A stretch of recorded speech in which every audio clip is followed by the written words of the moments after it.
हम प्रभु परमेश्वर को धन्यवाद देंगे आज की सुंदर सुबह के लिए कि परमेश्वर ने आज का दिन हमें दिया है कि हम आज के दिन में परमेश्वर की महिमा करें। ये नए महीने की शुरुआत आज मई 1 तारीख है।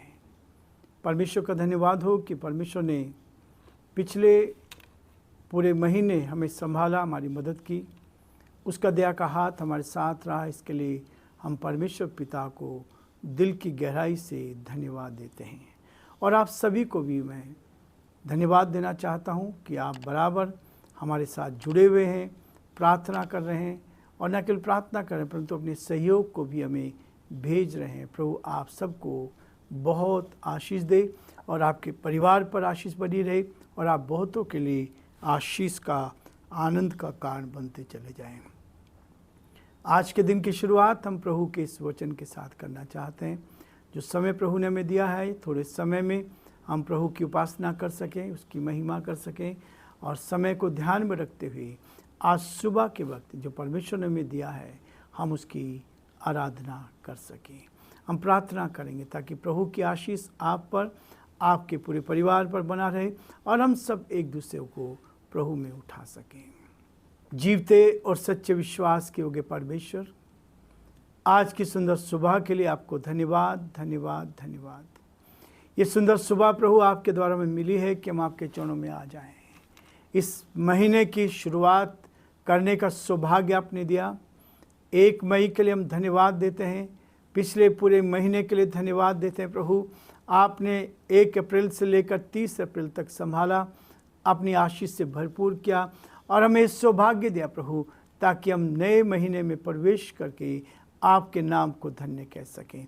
हमारे सारे भाई बहनों के लिए धन्यवाद देते हैं जिन्होंने पिता परमेश्वर हमारे लिए प्रार्थनाएं की हैं। प्रार्थना का पिता परमेश्वर समय उन्हें दे, इसके लिए हम आपको धन्यवाद, आपकी स्तुति करते हैं। जिन्होंने अपना सहयोग भेजा उनके लिए धन्यवाद देते हैं। जो प्रभु जी बराबर प्यारे परमेश्वर इस वचन को सुन रहे हैं, देख रहे हैं पिता, और बहुतों को शेयर कर रहे हैं, उन सब के लिए हम आपको धन्यवाद देते हैं। यीशु के नाम से हम प्रार्थना करते हैं, आपके अनुग्रह की दृष्टि उन पर बनी रहे, आपका हाथ उन पर बना रहे, आपकी करुणा उन पर बनी रहे। प्रभु जी हम प्रार्थना और विनती करते हैं प्रभु, हर एक तरह से आप उनकी रक्षा करें। यदि कोई बीमार है, परेशानी में है, कठिनाई में है, दुख में, मुसीबत में, हम उनके लिए प्रार्थना करते हैं प्रभु, आप उनको भी छू कर चंगाई दे ताकि वो भी स्वस्थ हो जाए। जो पिता परमेश्वर हॉस्पिटल में एडमिट हैं उनके लिए प्रार्थना करते हैं, आप उन पर भी दया करें, आपकी सुरक्षा उनके साथ भी बने, उनको जीवन दान दे प्रभु जी, ताकि वो आपके नाम में आगे बढ़ते जाएं और बहुतों के लिए आशीष का, आनंद का कारण बन सके। हम धन्यवाद देते हैं, आपकी स्तुति करते हैं पिता। हमारे प्रदेश राजस्थान के लिए आपने इस प्रदेश में हमें रखा, इसके लिए भी आपकी स्तुति करते हैं। यहाँ के मुख्यमंत्री अशोक गहलोत जी के लिए आपको धन्यवाद देते हैं। आपका दया का हाथ उन पर बना रहे, आपकी करुणा उन पर बनी रहे, आपकी सुरक्षा उन पर बनी रहे, ताकि परमेश्वर वो आपके नाम में आगे बढ़ते जाएं और आपकी महिमा कारण बन सके। जो आपकी योजना पिता आपके नाम के लिए पूरी की जाए, अंधकार की, दुष्ट की वो सारी चालें प्रभु आपके नाम से दूर की जाए। हमारी आपसे प्रार्थना, आपसे विनती है, आपसे निवेदन है प्रभु, आपकी सुरक्षा हर कदम पर हमारे साथ साथ बनी रहे। हम प्रार्थना विनती करते हैं पिता परमेश्वर, हमारे देश के लिए, देश के प्रधानमंत्री के लिए, राष्ट्रपति के लिए, आप उनको प्रभु जी अच्छी बुद्धि दे, अच्छा ज्ञान दे, ताकि इस देश का संचालन आपकी महिमा के लिए कर सके। अंधकार की, दुष्ट की उन सारी चालों से बचाएं, आपका हाथ चाहते हैं। बड़े आदर के साथ, दीनता, नम्रता के साथ हमारे सारे भाई बहनों को आप क्या तुम्हें सौंपते हैं, सारे डॉक्टर्स को आप क्या तुम्हें सौंपते हैं, नर्सिस को आप क्या तुम्हें सौंपते हैं प्रभु जी, अस्पताल में काम करने वाले सारे भाई बहनों को आप क्या तुम्हें सौंपते हैं। आपकी सुरक्षा उनके साथ बनी रहे, ईमानदारी के साथ, सच्चाई के साथ प्रभु जी आगे बढ़ते जाएं, और जो सेवा आपने दी उस सेवा को पूरी तरह से आपकी महिमा के लिए पूरा कर सके। बड़े आदर के साथ, दीनता, नम्रता के साथ हम सभी को प्रभु जी आप क्या तुम्हें सौंपते हुए इस विनती को अपने प्रभु, अपने उद्धारकर्ता यीशु मसीह के नाम से मांगते हैं, आमीन।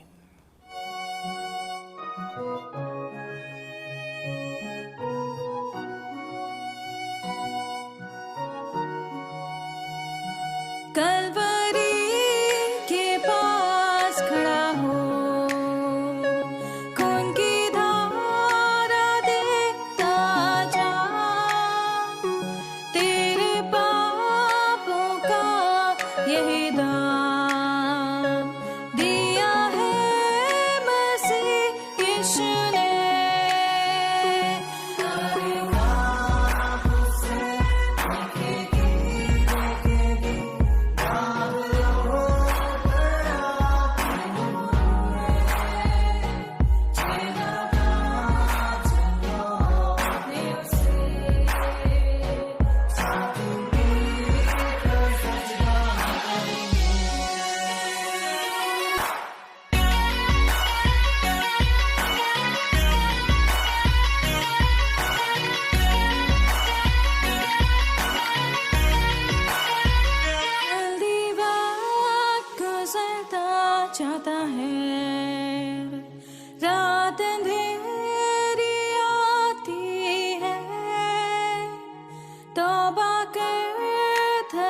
दरवाजा होगा बंद, कुछ ना होगा फिर पछताने से,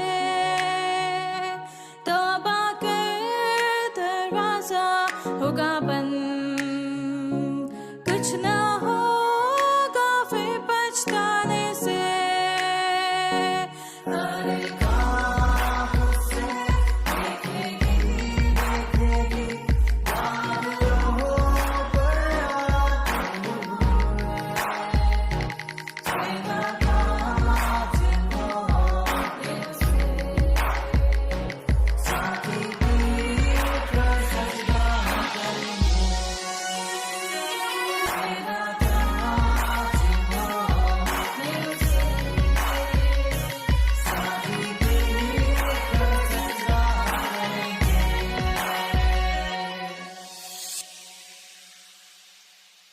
प्रियो, हम धन्यवाद देते हैं परमेश्वर को कि ये मई महीने का पहला दिन हमें दिया है कि आज के दिन में हम इस अध्याय को, जो पहला कुरिन्थियों का 3रा अध्याय है और उसके 13 पद से हम और आगे बढ़ते चले जाएं।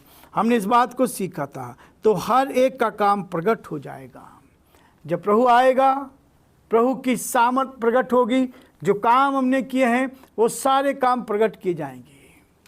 आज से 25 साल 30 साल पहले यदि आप देखते तो हमें ये नज़ारा नहीं मिलता, लेकिन हम शुरू से इस बात को कह रहे हैं कि परमेश्वर ने अपना कैमरा लगा रखा है। जिस दिन से हम पैदा होते हैं उस दिन से वो कैमरा चालू रहता है। आज इसको हम भली भांति समझ सकते हैं। जहाँ भी लिखा होगा आप कैमरे की नज़रों में हैं।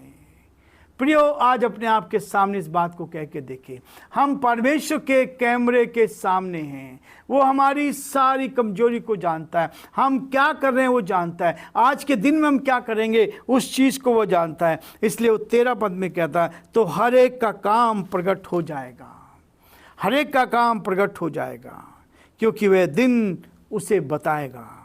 इसलिए कि आग के साथ प्रकट होगा और वह आग हर एक का काम परखेगी। सोने को आग में डाल दिया जाए तो उसको परखा जाता है। सोना जितना आग में से तपाया जाएगा उतना ही खरा निकलेगा। उसकी गंदगी साफ होती चली जाएगी, उसकी शाइनिंग बढ़ती जाएगी। इसलिए परमेश्वर का वचन कहता है कि वो हमें परख कर देखता है, परख के देखता है, टेस्ट करके देखता है कि हम कैसे हैं। और इसलिए प्रियो, प्रभु का वचन इस बात को प्रकट कर रहा है। और हमारे सारे श्रोताओं के लिए हम यही प्रार्थना करते हैं कि प्रभु आप सबको बहुत आशीष दे। आप प्रभु के साथ आगे बढ़ते जाएं, परमेश्वर के वचन को लेकर आप जीवन में आगे बढ़ते जाएं। आग हर एक के काम को परखेगी, और न केवल परखेगी कि कैसा है, मेरा काम कैसा है, उसको परखने का काम परमेश्वर का है। परमेश्वर मेरे काम को परखेगा, परमेश्वर मेरे जीवन को परखेगा। मेरे मन में क्या है, किसके प्रति द्वेष है, किसके प्रति बैर है, ये सब कुछ को जानता है। यदि कहीं जेलसी है तो परमेश्वर उसका भी लेखा लेगा। मेरा परमेश्वर आप सबको आशीष से भरपूर करना चाहता है, ताकि आप प्रभु के साथ आगे बढ़कर उसकी महिमा करें।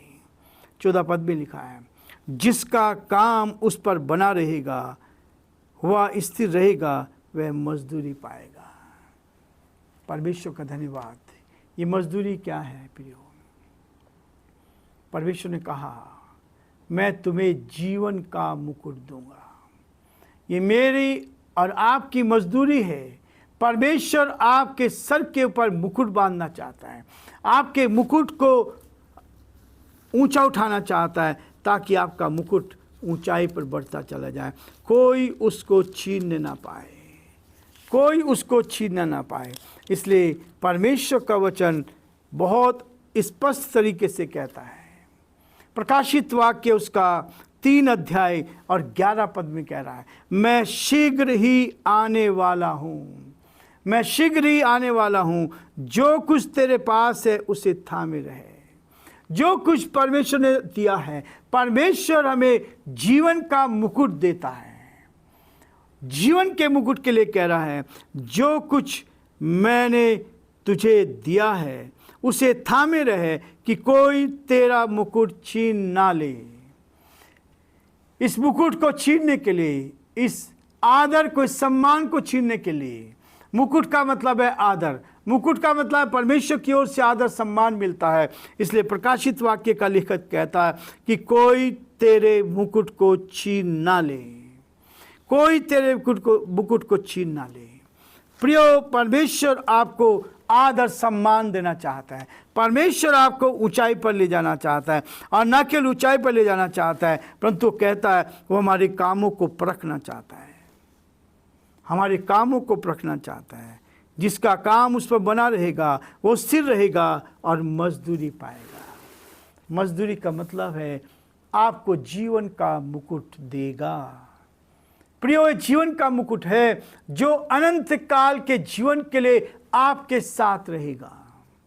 इस संसार में रहते हुए परमेश्वर हमें संभाले रखता है, दुख में भी, परेशानी में भी, आनंद में भी और खुशी में भी। इसलिए प्रियो, वो मुकुट जो परमेश्वर ने हमें दिया है उसको कोई छीनने ना पाए। इसलिए प्रियो, आज हम ये रुकना चाहेंगे ताकि हम जान पाएं कि परमेश्वर कहता है वो आपको मजदूरी देना चाहता है। आपकी मजदूरी क्या है? वो जीवन का मुकुट है। मेरी मजदूरी क्या है? वो जीवन का मुकुट। इस संसार के मुकुट से कहीं अधिक भव्य होता है, इस संसार से अधिक बहुमूल्य होता है। उस मुकुट को परमेश्वर मुझे और आपको देना चाहता है। इसलिए प्रियो, हम एक दूसरे के लिए प्रार्थना करते जाएं, एक दूसरे को प्रभु में उठाते जाएं और प्रभु में आगे बढ़ते चले जाएं, ताकि प्रभु को महिमा मिले और परमेश्वर का नाम ऊंचा किया जाए। प्रभु आप सबको आशीष दे। आज हम ये रुकना चाहते हैं ताकि कल फिर से नए विचारों को लेकर, इस वचन की गहराई को लेकर हम आगे इस अध्याय में बढ़ेंगे, ताकि प्रभु आपको बहुत आशीष देता जाए। प्रभु का हाथ आपके साथ, आपके परिवार के साथ रहे।